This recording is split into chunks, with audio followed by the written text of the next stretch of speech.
세상이 모두 선생님이었습니다.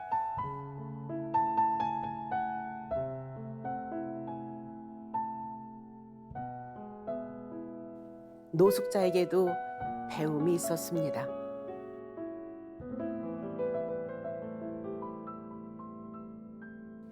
어떻게든 길거리에서 하루하루 버텨야 하는 노숙의 방법부터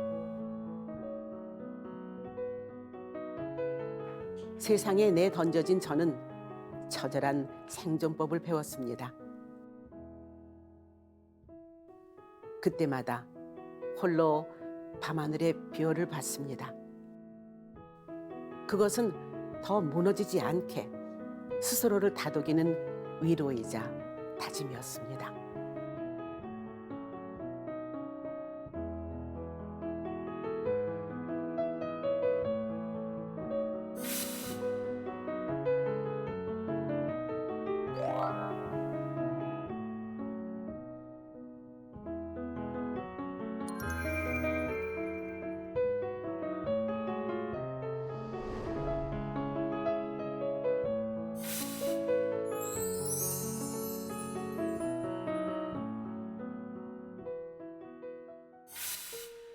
KTV 인터뷰 에세이 그대의 꼭 한마디 소중한 시간 여러분과 함께할 방송인 이지연입니다. 반갑습니다. 새해 복 많이 받으세요란 인사 많이 나누셨죠? 연초에 나눴던 그 덕담의 인사를 또 나누면서 또 한 번의 시작을 주는 것 같아서 기분이 참 좋습니다. 코로나19 팬데믹 현상으로 전 세계가 몸살을 앓고 있는 가운데 우리의 명절도 예전 명절 같지 않지만은 그러다 보니 가까운 지인들의 안부도 궁금하고 또 만나지 못하는 가족들과의 사랑도 더욱 소중하게 느껴집니다. 역시 우리 마음속의 면역을 키우는 데는 사랑이 가장 크지 않나는 생각이 듭니다. 그대 꼭 한마디 설 명절에 함께할 소중한 분들 함께 모셔보겠습니다. 만나보시죠.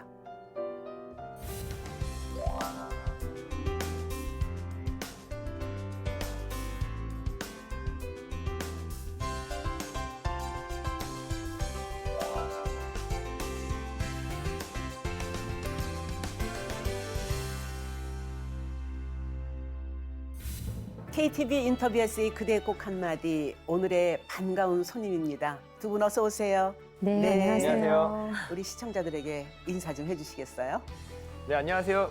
파피현주입니다. 네, 안녕하세요. 파피현준 씨와 한 이불을 덮고 사는 국악인 박예리입니다. 아주 처음부터 가족적인 분위기를 나타내 주시는군요. 왜 저희가 오늘 두 분을 특별히 모셨냐 하면은 명절 분위기에 특히 이제 저희는 두 번씩 새해를 맞는 기분이 들잖아요. 네. 새해 인사를 두 번씩 하니까 어떻게 하면 정말 행복의 기운을 여러분들에게 드릴 수 있을까 하는 마음으로 두 분을 모셨거든요. 네, 근데 정말 제가 먼저 행복해졌어요, 지금. 감사합니다. 환해지고. 감사합니다. 새해 인사를 한번 멋들어지게 한번 흥이 나는 판소리를 먼저 좀 부탁을 드리고 싶어요. 그럴까요? 그냥 시작하자마자. 네, 네. 알겠습니다. 새해는 좋은 일들만 가득하시고 가족 모두 건강하시고 바라는 일들 모두 이루시오. 예. 좋다. 얼쑤. 네, 그대로 정말 이룰 수 있을 것 같다는 생각이 드네요. 근데 두 분 결혼하신 지가 지금 몇 년 되셨죠? 몇 년 차신가요? 11년 차입니다. 11년 차. 네, 횟수로는 11년 차고요. 네. 10년이면 강산이 변한다고 할 정도로 긴 세월이라고 네, 네. 예전에는 느꼈었는데요. 네. 현준 씨와 함께, 그러니까 현준 씨의 아내로 또 함께 서로 부부로 살아온 지 10년이 지났는데도 정말 어제인 것처럼 그리고 현준 씨가 저한테 평생 재밌게 해주겠다고 프로포즈를 네. 했었는데 네. 아주 잘 실천하면서 살고 있는 아주 좋은 남편인 것 같아요. 네, 네. 실제로 제가 네. 저 예능 프로그램을 통해서 보면은 정말 그 댁에 살아가는 모습이 시어머님과 함께 알콩달콩 사시는 모습 보면서 따뜻함이 느껴지는데 거기서 에리 네. 씨는 따님 같고 어떤 때는 현주 씨가 사위 같은 맞아요. 느낌 줄 때가 있어요. 실제로 그래요. 실제로 그런가요?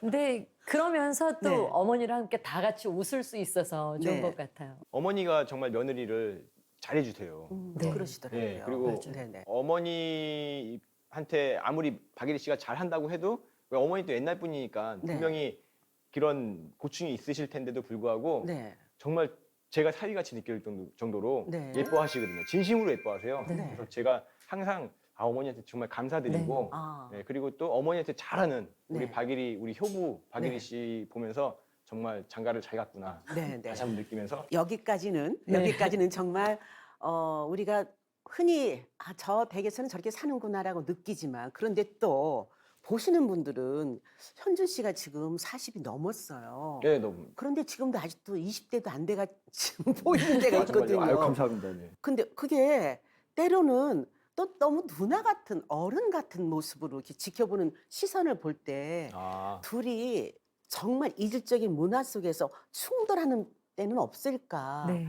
그렇게 지켜보는 분들도 계시거든요. 그럴 때 어떻게 풀어갈까?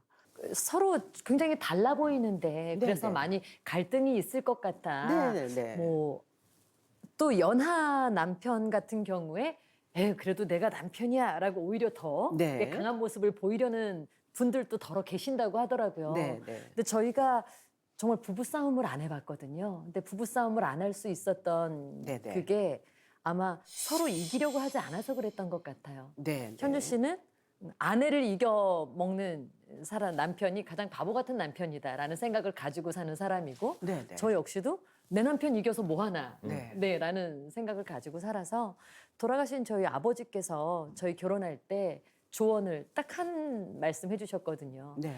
바깥에서는 자존심을 세워도 좋다. 하지만 집에 들어오는 순간 자존심은 장롱 위에 얹어두고 절대 내 아내에게, 내 남편에게 자존심을 세우려는 생각만 가지지 않는다면 평생 다툴 일이 없이 살 거라고 하셨어요. 네. 그 말씀을 가슴에 새기고 사시는군요. 그럼요. 자존심을 저 농짝의 언급으로 맞아요. 아버지께서 그렇게 말씀하셨어요.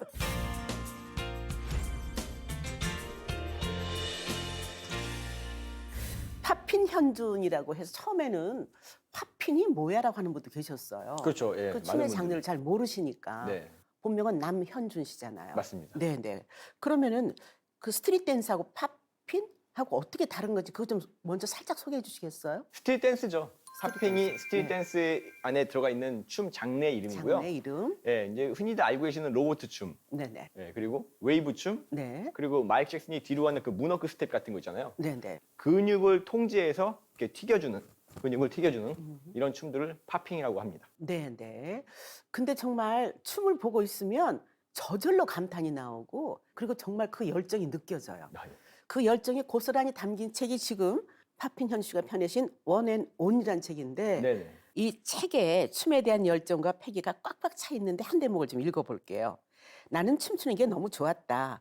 누군가와 사랑에 빠졌을 때 특별한 이유를 꼬집어 말할 수 없듯이 그렇게 춤에 빠져들었다.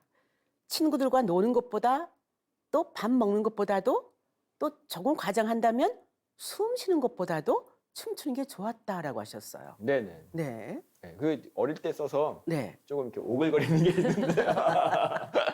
예.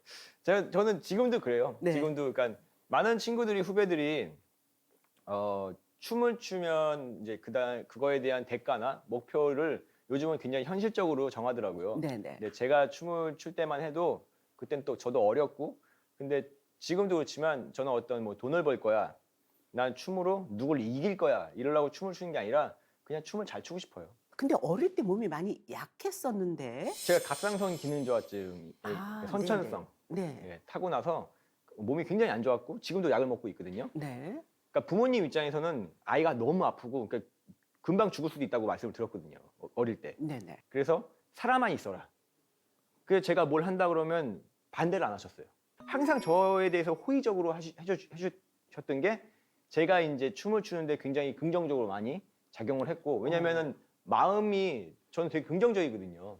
어떤 일이 닥쳐도 고민을 하는 것보다는 그냥 뭐 잘 되겠지 그냥 이렇게 헤쳐나가는 사람이라 그 부도가 나서 고등학교 1학년 때 가족들이랑 다 이제 헤어지게 돼서 혼자 길거리에 있었는데 저는 그 시절 때 부모님은 원망하지도 않았고 네네. 그리고 왜 나한테 이런 시련이 왔지 내가 이렇게 왜 힘들어야 되는 거 하고 세상을 불평한다기보다도 네네.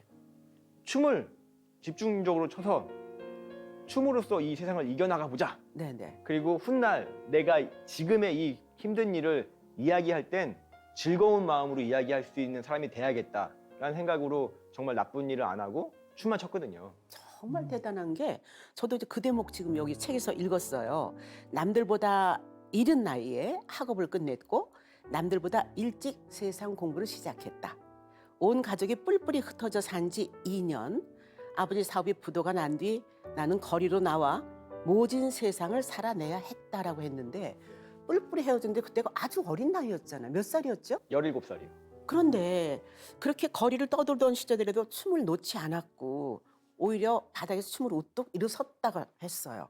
그게 네. 막 사람들이 제 이름도 안 불러주고 그러니까 거지야 막 이랬어요. 아, 왜냐면 노숙했으니까 이제 행색이 네네. 안 좋잖아요. 네. 그리고 밥을 못 먹어서 영양실조에 걸려가지고 손톱 발톱이랑 머리가 되게 많이 빠졌거든요. 그러니까 진짜 좀 병든 이상한 아이가 있는 거잖아요. 어린 아이가. 그러니까 초라한 사람이니까 놀리는 것도 당연하지만 그런 사람이 일어나서 쇼인들 보고 제가 이렇게 춤을 추면 네. 그러니까 저도 이제 심심하기도 하고 음악이 들리니까 할 줄 아는 게 춤이니까 그냥 춤을 추면 많은 분들이 그걸 구경을 하고 어. 그리고 오히려 물어보더라고요. 네네. 아니 이런 재주가 있는데 어떻게 이렇게 됐냐. 그리고 이름이 뭐니? 그리고 이제 또래 친구들도 항상 저를 놀리던 친구들도 제가 어느 날 춤을 추니까 제 이름을 불러주고 다른 친구한테 소개할 때 내 친구인데 라고 저를 소개하는 거예요. 오. 그래서 제가 춤은 네. 단지 나한테 재능이 아니라 나를 살게 해주는 네네. 진짜 나의 영웅 같은 존재구나. 그런 영화 같은 시절을 보내면서 또 극적인 만남도 있었다고요. 이준호 선생님의 네, 만남이요. 네. 네, 제가 이제 길거리에서 춤을 계속 췄는데 돈이 없으니까 이제 뭐 춤을 추러 갈 수도 없고 그래서 그 당시에 클럽이 생겼어요. 강남역에. 네. 근데 클럽의 입장료가 5,000원이었는데 5,000원이 없어서 못 들어가고 있는 거예요. 근데 이제 클럽은 바깥으로 음악이 크게 나오잖아요. 네, 그 네. 바깥에서 막 이렇게 그 음악을 들으면서 춤을 추고 있으니까 클럽에 놀러 왔다가 더워서 나온 저희 또래 친구가 제 춤을 보더니 아니 이렇게 춤을 잘 추는데 왜 안 들어가서 노냐고. 네, 네. 그래서 제가 난 돈이 없어서 못 들어간다. 그랬더니 네. 내가 입장료 내릴 테니까 들어가자. 오. 그래서 그 친구랑 같이 들어가서 DJ한테 이제 춤을 잘 춘 친구 왔으니까 네. 음악 좀 틀어달라고. 네네. 그래서 DJ 형이 제 춤을 보고 정말 음악을 바꿔줬어요. 정말 춤을 잘 출 수 있는 음악으로. 그래서 그 당시에 사람들이 많이 모였는데 그 중에 한 친구가 자기가 이준호 씨 그의 사무실에 있으니 네. 거기에 오디션을 한번 볼 생각이 없냐고. 오. 그래서 날짜를 잡아서 그 오디션을 보게 된 거죠. 네네. 그래서 준호 형을 그래서 만나게 됐는데 준호 형은 저의 이런 모습에 대해서 물어보지도 않으시고 오히려 춤에 대해서만 물어보셨어요. 춤을 어떤 걸 출 수 있어? 너 이런 기술을 다 할 수 있어? 그래서 예, 할 수 있는데 했더니 그래? 그럼 내려가서 연습해라. 그러고 나서 이제 제가 감사합니다 이렇게 인사하니까 그때서 이제 근데 집이 없니? 아니 왜 행색이 그래? 그래가지고 사실 제가 집이 없이 한 2년 정도 길에서 살았다. 그랬더니 이제 준호 형이 그걸 왜 지금 얘기하냐고. 어떻게 사람이 길에서 사냐고. 연습실에다가 형이 집을 만들어 줄 테니까 앞으로 연습실에서 먹고 자고 해. 그리고 냉장고를 여시면서 너 이 냉장고 안에 계란, 고기 이런 게 떨어지면 형한테 혼나는 거야. 이거 네 냉장고니까 항상 떨어지기 전에 형한테 얘기해. 그럼 형이 꽉꽉 채워줄게. 대신에 춤만 열심히 춰. 춤만 열심히 추면 되는 거야, 준아. 그래가지고 저는 진짜로 지금도 그래요, 준호 형한테. 나는 형만 보고 춤췄다고.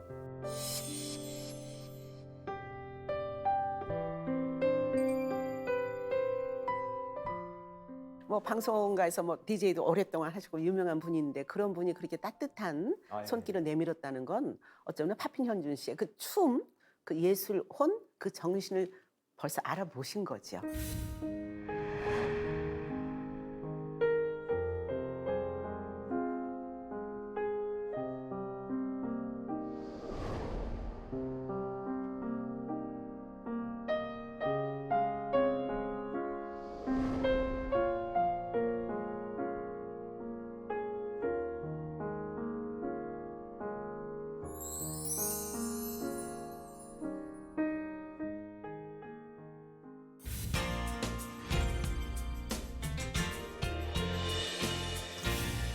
우리 박일이 명창 하면은 정말 굳이 뭐 소개가 필요 없을 정도. 이제는 스타 국악인이세요. 아유, 아닙니다.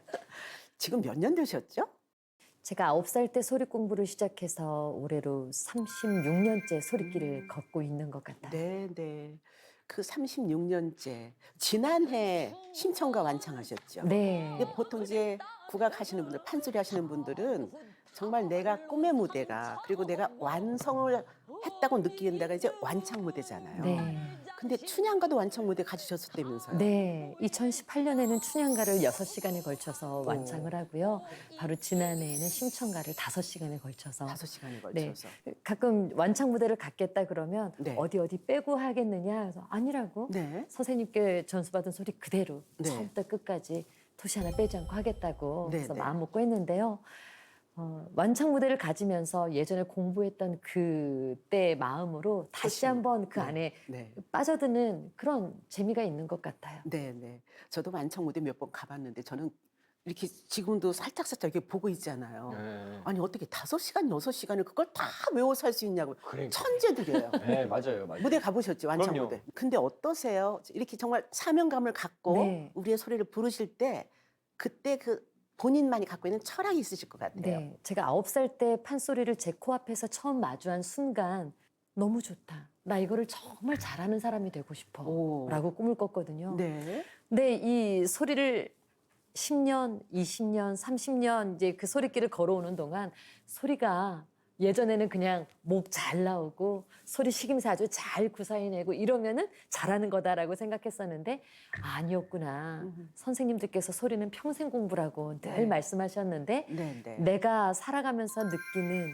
그 많은 감정들, 이 내 삶의 경험치들이 소리에 얹어질수록 내 소리가 보다 더 깊어지고 더 좋아지겠구나 싶어서 지금도 제가 이만큼 제가 했으니까 이제 됐구나라는 생각을 전혀 하지 않고 네, 네. 아직 저는 그 소리길을 걷고 있다라고 생각을 하거든요. 네. 부모님이 나중에 흡족해 하셨죠? 네, 저희 아버지께서 제가 맨 처음 선생님께 맨 처음 불렀던 소리가 판소리 춘향가 중에 춘향이가 한양으로 떠난 이몽룡을 따라서 나도 갈까 보다 하는 그 대목 소리가 있어요. 조금만 들려주실래요? 갈까 보다 갈까 보다 힘 따라서 갈까 보다 네. 야. 하는 소리인데 여기서 바로 이제 눈물이 나오는 장면이죠. 네. 근데 이 대목을 아버지께서 정말 오, 좋아하셨어요. 그러셨군요. 아버지께서는 벌써 2013년에 돌아가시고 저희 어머니께서는 2003년에 돌아가셨거든요. 근데 가끔 이 소리를 부를 때마다 늘 어머니께서 하셨던 말씀, 그렇죠. 아버지께서 좋아하셨던 그 표정 이런 것들이 그대로 고스란히 저한테 남아있죠. 네, 네. 근데 그렇게 소리가 정말 곱고 많은 분들을 감동을 주는 그런 소리를 갖고 계신 박예리 씨한테 네. 시련이 있었다면서 네. 아예 그 청이 소리가 안 나온 적이 있었다고요? 네. 제가 변성기가 늦게 찾아왔던가 봐요. 대학교 3학년 시절이었는데요. 대학교 2학년 때까지만 해도 대회에서 아주 좋은 성적을 거두고 1등을 하고 이랬었는데 어느 날 다른 때와 다름없이 연습을 했는데 목이 잠겼어요. 근데 그게 한 달이 지나도 6개월이 지나도 1년이 지나도 돌아오지를 않는 거예요. 그래서 지금은 돌아가셨지만 예전에 저희 학교에 출강하셔서 소리를 지도해 주셨던 박송희 명창께서 네, 네. 아가 너 학교에 처음 입학했을 때 네. 저런 좋은 목소리를 가진 좋은 재능을 가진 친구가 우리 학교에 들어왔구나. 네, 네. 너무나 눈여겨보고 참 잘한다 생각하셨는데 너 목소리가 많이 상했구나.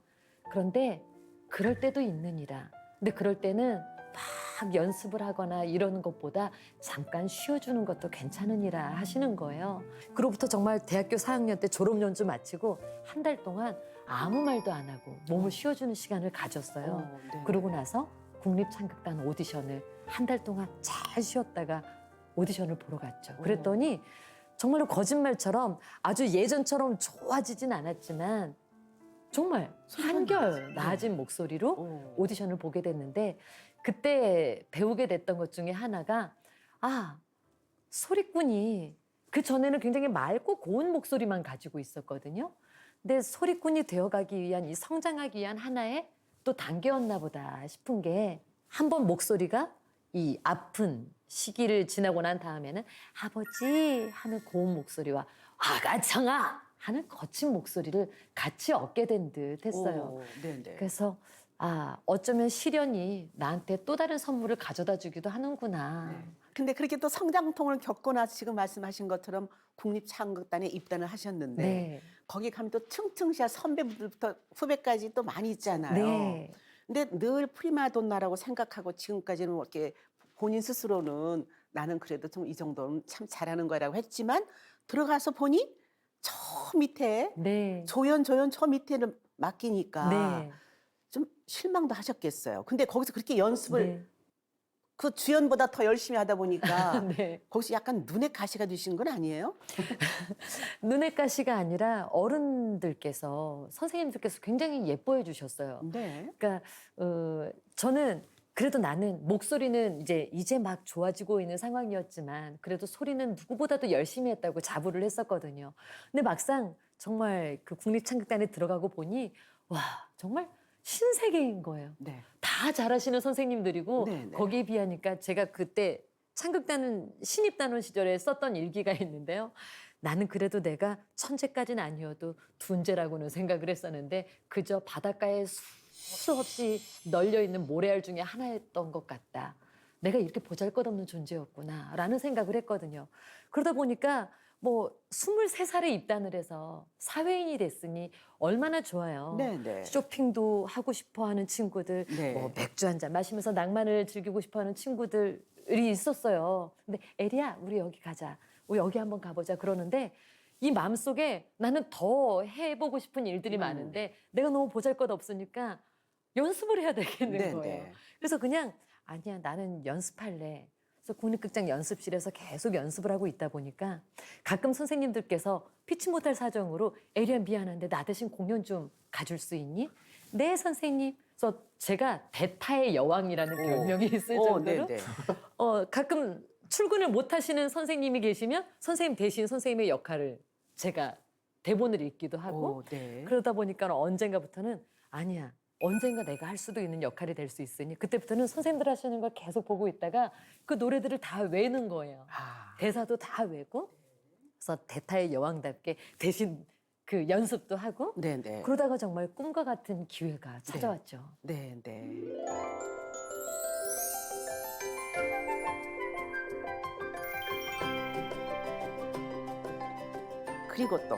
그리고 이제 많은 분들에게 사랑을 받게 된 게 이제 대장금의 네. OST 때문이었잖아요. 네. 그건 지금 아마도 지금의 애기들은 모르지만 네. 그 노래를 듣고 컸던 많은 분들이 지금도 기억을 하거든요. 네. 오나라 오나라 아주 오나 가다라 가다라 아주 가나 나나니 다려도 못 노나니 한 일이 아니니 아니 노네. 와.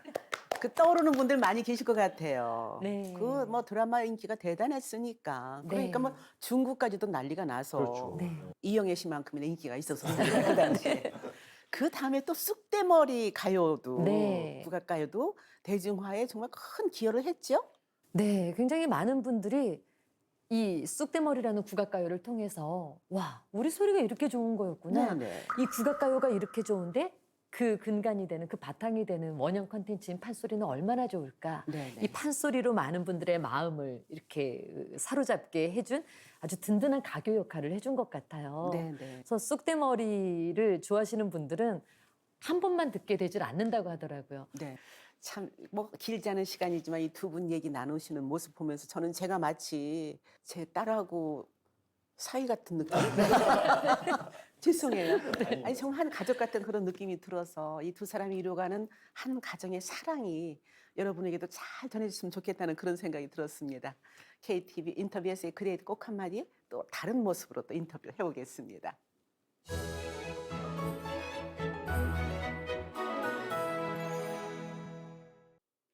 그때여 흥보가 박을 촥 쪼개놓고 보니 웬 괴짝 3개가 붉어지겠다.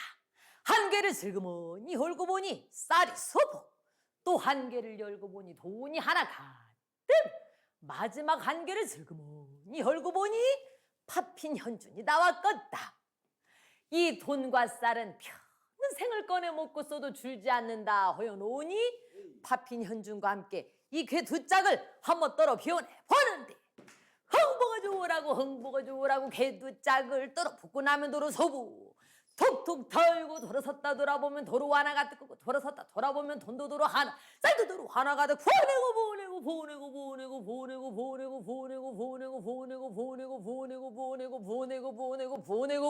돌아섰다 돌아보면 도로 하나가 뜨고 돌아섰다 돌아보면 돈과 쌀이 도로 갔대.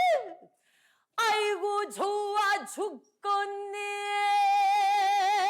1년 360일을 그저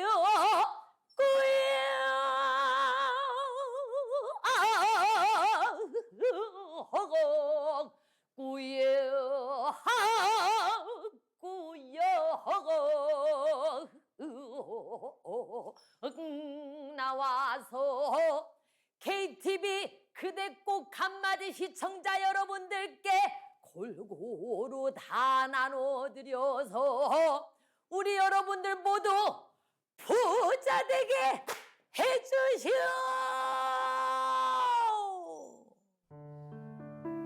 저는 가끔 무대에서 파핀 현준 씨를 보면 왈칵 눈물이 쏟아질 것만 같은 때가 있어요.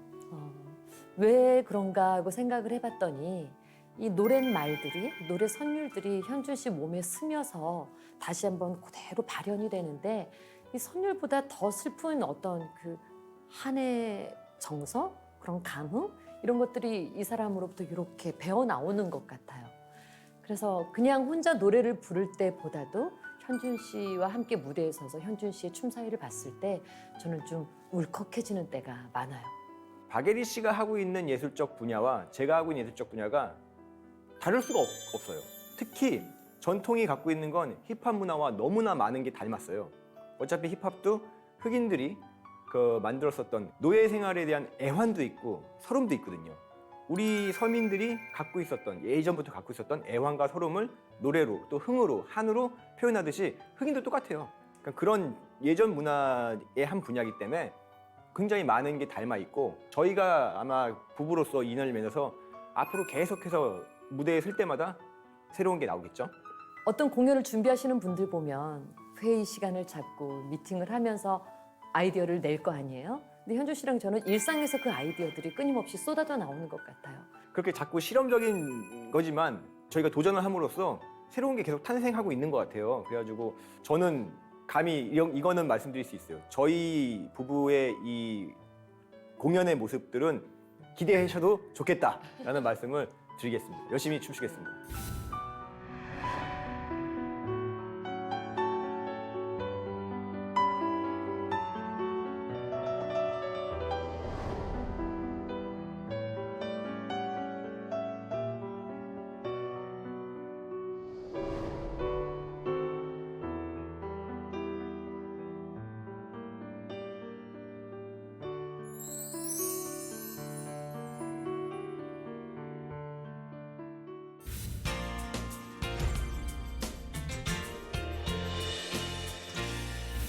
예술가 부부들은 뭐가 달라도 다르더라고요. 그렇게 보니까 두 분 결혼식도 대단히 화제가 됐었어서.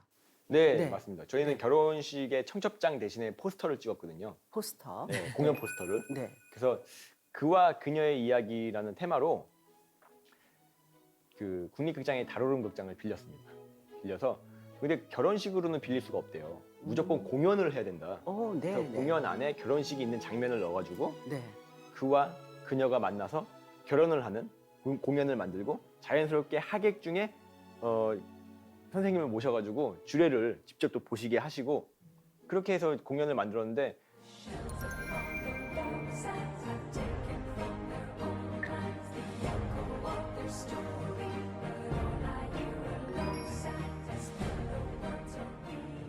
근데 저희는 결혼식을 재밌게 우리 예술가니까 네. 예술가답게 꾸며보자라고 만든 결혼식이었는데 결혼식을 보시고 나서 그 공연을 섭외를 굉장히 많이 해주셨어요. 그래서 섭외 문의. 예, 섭외 문의가 그래서 네. 결혼을 축하한다라는 말과 동시에 언제 시간 되니 네. 이거 그대로 올려서 네. 바로 진행해보자. 네. 그래가지고 팔도를 들면서 저희가 그 공연을 결혼을 되게 많이 했어요. 그해 그러셨군요. 네, 네. 근데 정말 두 분이 각기 전혀 다른 어떻게 이질적이라면 이질적인 그런 그 예술 분야거든요. 근데 결혼 후에 두 분이 또 콜라보 무대를 많이 같이 공연을 하셨어요. 네. 그렇게 하다 보면 기획 단계부터 아 이건 아니야, 이건 빼자, 아 이건 더 넣자, 뭐 이런 식으로 의견이 갈등이 생길 수도 있고 그럴 때 누가 더 고집을 부리는지 누가 더 좀 죽여주는지 갈등을 어떻게 풀어나가는지 이런 것도 참 궁금해요. 어찌 보면 같은 분야였으면 정말 그런 갈등이 있었을 수도 있겠다 싶어요. 그런데 선생님 말씀하신 것처럼 춤 쪽이고 소리 쪽이고 또 전통 쪽이고 또 현대 쪽이고 하다 보니까 서로가 서로의 장르에 대해서 잘 모르고 있는 부분들이 더 크더라고요. 네, 네. 그러다 보니까 현준 씨가 제가 잘 모르는 부분에 대해서 이야기를 추진해 나가면 아 그렇겠다. 네. 그러면 좋겠다라고 따르게 되고 네. 현준 씨도 제가 전통에 대한 아이디어를 내면 그거 좋겠네.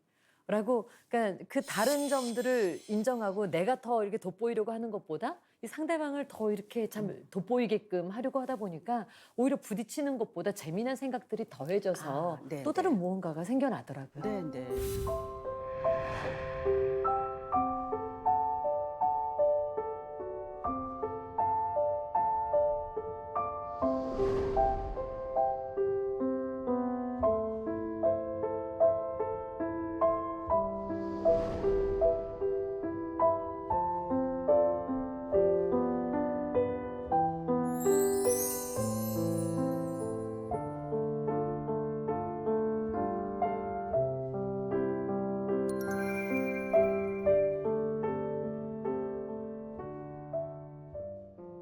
근데 정말 살면서 결혼하고 나서 아, 우리 현준 씨가 이런 게 많이 달라진 것 같아. 네. 우리 에리 씨가 이렇게 달라진 것 같아. 아니면 스스로들 내가 결혼 후에 이런 것들이 달라진 것 같아. 라고 느끼는 것들도 있을 것 같아요. 네, 제가 많이 달라진 것 같아요. 네. 그러니까 현준 씨를 만나기 전에는 제 안에 어떤 작은 프레임을 정해놓고 그 안에 들어가 있었던 것 같아요. 네. 나는 국악인이니까 이렇게 성장을 해야 되고 딱 요 정도까지 내가 도전을 할 수 있다라는 어떤 작은 그 틀? 그러니까 편견 안에 저를 가두고 있었던 것 같아요. 나는 국악인이니까 뭐 이런 생각을 했었는데 현준 씨는 당신은 국악을 하는 국악인이 맞는데 당신의 예술 세계는 그대로 깊어지되 때로는 당신이 그렇게 원하는 국악의 대중화를 위해 또 다른 모습을 사람들에게 보여줄 수 있는 용기가 필요하다. 왜 그걸 그렇게 주저하느냐. 네, 네. 예전에 한 무대에서 파피현준 씨가 당신이 이 한복이 아닌 그 캐주얼한 옷을 입고 모자를 스냅백을 뒤로 이렇게 뒤집어 쓰고 운동화를 신고 이렇게 춤을 추면서 랩을 해보면 어떨까라고 제안을 했는데요. 에이, 나는 그러면 안 돼. 라고 제가 얘기를 했어요. 그랬더니 왜 그러면 안 돼? 했더니 나는 국악인이잖아. 그랬더니 국악인이 뭐 어때서 무대에서 예술을 하는데 이거는 되고 이건 안 되는 게 어딨어. 남한테 해가 되는 일도 아닌 건데 또 다른 당신의 매력을 사람들에게 보여줘 보라고. 아마 젊은이들이 굉장히 좋아할 거라고. 젊은 세대들이. 네, 네. 그래서 남편 말을 듣고 나니까 아 내가 용기가 없는 거였구나. 그래서 그렇게 무대를 섰는데요. 정말 그 무대로 우승했어요. 오. 그리고 그 뒤에 박예리 씨의 그 프리스타일 랩이 굉장히 많은 인기로 네. 많은 사람들한테 회자가 됐었죠. 정말 두 분 이제 유튜브에서 10만 독자가 생길 정도로 네. 벌써 넘겼잖아요. 네. 그만큼 그 독자들 가운데는 두 분을 따라서 똑같이 대한민국 최고의 춤꾼을 꿈꾸는 젊은이도 있을 거고 최고의 소리꾼을 또 꿈꾸는 젊은이도 있을 거예요. 그리고 네. 또 이제 그 롤 모델이기도 해서 제자도 가르치고 계시는데 새해를 맞고 보니까 올해는 내가 또 이런 계획을 좀 세워서 멋지게 좀 도약을 해보고 싶다 하는 생각도 있으실 것 같아요. 그렇죠. 저는 새해뿐만 아니라 늘 저의 목표는 이제 그 친구들, 어린 친구들이 춤을 추는 친구들이 어떻게 춤을 춰서 인생을 풀어나가야 되나 고민을 많이 하시거든요. 근데 그 역할 모델이 될 수 있고 또 등대 같은 선배로 아 절로 가면 길이 있구나 저렇게도 할 수 있구나 도전하는 저의 모습을 보고 용기도 얻고 또 인스피레이션 그 영감도 받아서 친구들에게 그런 선배가 되고 싶은 게 제 목표예요. 네. 그러면서 동시에 이제 건강하게 박예리 씨와 저희 어머니와 또 아이와 아주 행복한 가정을 건사하는 게 이번 연도의 또 목표죠. 네. 우리 예슬이 이름이 한 번도 안 들어가. 예슬아 사랑 한번 해줘야 예. 될 것 같아요. 예술아, 아빠가 철없는 아빠 같이 매일 놀아주는데 정말 그 예술이가 있어서 아빠가 너무 행복하고, 그리고 또 이 아빠가 살면서 딱 3가지를 잘했는데 그게 춤을 춘 거, 니네 엄마를 만난 거, 그리고 너를 만난 거야. 사랑한다, 예술아. 이야, 정말 멋진 와, 아빠세요. 네, 네, 네. 네. 저희 프로그램 이름이 KTV 인터뷰 에세이 그대의 꼭 한마디거든요. 두 분이 뭐 우리 현준 씨는 그 옛날부터 지금까지 뭐 우리 에리 씨도 마찬가지지만은 살아오면서 힘들 때 어떤 역경이라고 느꼈을 때 그래도 나를 고추 세워줬던, 이렇게 세웠던 인생의 한마디, 아니면은 정말 가슴속에 네. 간직하고 있는 자신만의 아주 우뚝 선 철학, 어떤 한마디를 좀 전해주고 싶으세요? 네. 저는 요즘 들어 더 자주 하는 생각 중에 하나가 안 되는 게 어딨어. 할 수 있을 거야. 네, 네. 라는 생각을 늘 하면서 네. 이 아무리 어려운 거라도, 그리고 아무리 힘들 때라도 아니야. 안 되는 게 어딨어. 될 거야. 될 거야. 될 거야 라는 네. 생각을 하거든요. 그래서 특히 올해는 저뿐만 아니라 많은 분들께 이런 말씀을 드리고 싶어요. 네. 괜찮아. 잘 될 거야. 네. 괜찮아. 네. 네. 할 수 있을 거야. 네. 2022년 또 한 번의 새해가 밝았어요. 지금 모두가 힘들어하거든요. 네.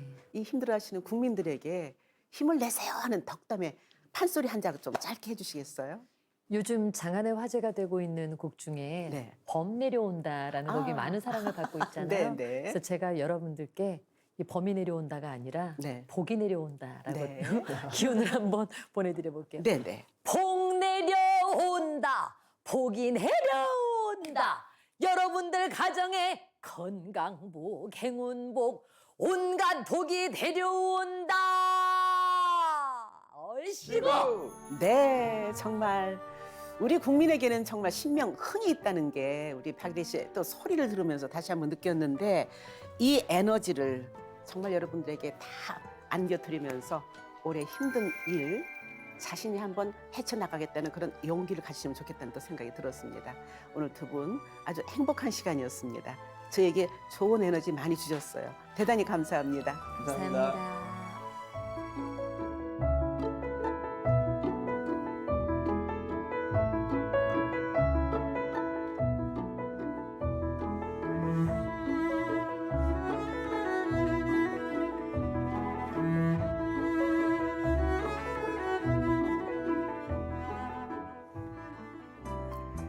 오늘 함께 하시면서 신선한 에너지 듬뿍 받으셨습니까?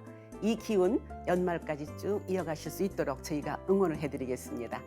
인터뷰 에세이 그대 꼭 한마디, 다음 시간에 또 신선한 에너지를 가지고 찾아뵙겠습니다. 새해 복 많이 받으시기 바랍니다. 감사합니다.